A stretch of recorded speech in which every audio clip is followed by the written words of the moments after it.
இதுல அறிவு நிறைய இருக்கு. ஒரு மைக்கேல் மூர் என்று ஒரு அமெரிக்காவில் எடுத்துக்கொண்டிருக்கிறார். கிட்டத்தட்ட அதற்கு நிகரான ஒரு தொழில்நுட்பமே தெரிகிறது எனக்கு.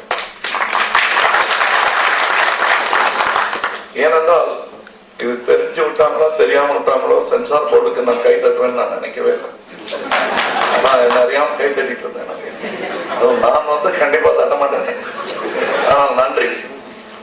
என் படத்துல இருந்து சில விஷயங்கள் போனதுனால சமுதாயத்துக்கு எந்த விதமான பாதிப்பும் கிடையாது. ஆனா இந்த படத்துல இருந்து ஏதாவது தொட்டிருந்தாங்கன்னா மீண்டும் ஒரு முறை உண்மை குழித்து மூடப்பட்டது.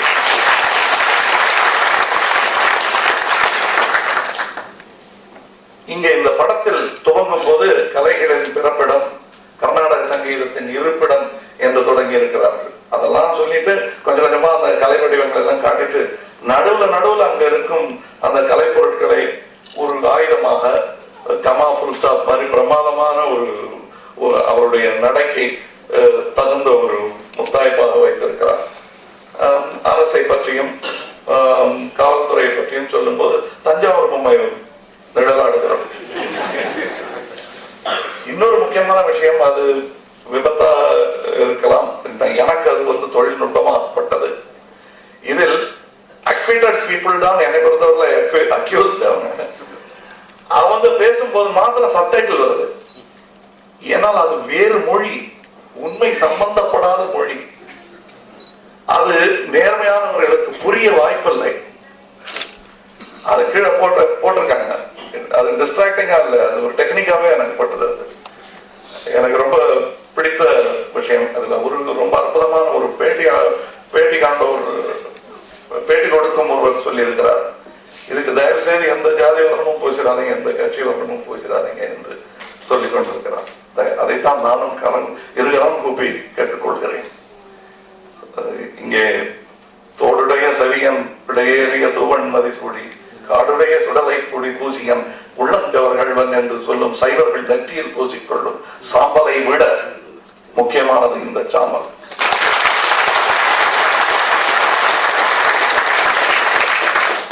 மனதில் பூசிக்கொள்ள வேண்டிய ஒரு சாம்பல் அது. கண்டிப்பா இது போல ஒரு அவமானம் நான் வாழ்ந்த காலத்தில், வழக்கமா சொல்லுவாங்க பெரியவன், இவர் வாழ்ந்த காலத்தில் நானும் வாழ்கிறேன் என்பதில் எனக்கு பெருமை என்று. இது நடந்த காலத்தில் நான் வாழ்ந்திருக்கிறேன் என்பதுதான் என்னுடைய வாழ்நாளின் அவமானம், நமது அவமானம். இது ஒரு உலக செய்தி, உலகத்தின் ஆவணம். இது நமக்கு மட்டும் சொந்தம் நினைக்கிறேன். இன்னைக்கு சொன்ன இந்த அஸ்தியை கரைச்சிடாதீங்கன்னு சொன்னேன். அவர்கிட்ட சொல்லும் போது சொன்ன எல்லாம் வழக்கமா நம்ம இந்து வழக்கப்படி எல்லாத்தையும் கரைச்சிருவோம். இதை கரைக்க கூடாது, இதை டைல்யூட்டே பண்ணக்கூடாது, அப்படியே சாலிடா இதே ஸ்டேட்ல இருக்கணும். இதை கரைக்கக்கூடிய அஸ்தி அல்ல, இந்த ஒரு அஸ்தி இருக்கட்டும். இங்கே தூவ வேணாம். நேரு அவர்களின் அஸ்தியை சொல்லுகிற மாதிரி இதை தூவ வேண்டிய அவசியம் இல்லை. இதை ஜாக்கிரதையா வச்சுட்டு இருக்கணும், சிதறடிச்சிடக்கூடாது என்பது என்னுடைய வேண்டுகோள். இந்த ஒரு சரித்திர நிகழ்வு நான் சம்பந்தப்பட்டதற்கு அதை ஒரு அதிர்ஷ்டமாக நான் நினைக்கிறேன். இதுதான் என்னுடைய நியாயத்தின், என்னுடைய கோபத்தின் நிறம் என்றால் இருந்துவிட்டு போகட்டும்.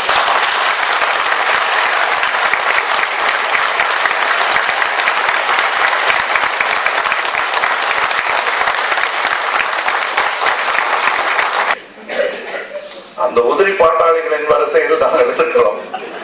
நடிகர்கள் அப்படித்தான் இருந்தாலும் நியாயம், எனக்கு அநியாயம் நிகழ்ந்தால் மட்டுமே உரிமை குரல் கொடுக்க வேண்டும் என்ற அவசியம் இல்லை. இந்த குரல் எனது குரலும் தான். அது பாரதியார் தொண்டையை தட்டிட்டு வெண்சங்கே முழங்கு என்று சொல்வார்கள். அங்க முழங்க வேண்டிய வெண்சங்குகளை எல்லாம் அந்த வெண்மணியில் கருக்கெடுத்து விட்டார்கள். இன்று அவர்களின் குரலாக நின்று நாம் எல்லாம் பேசிக் கொண்டிருக்கிறோம்.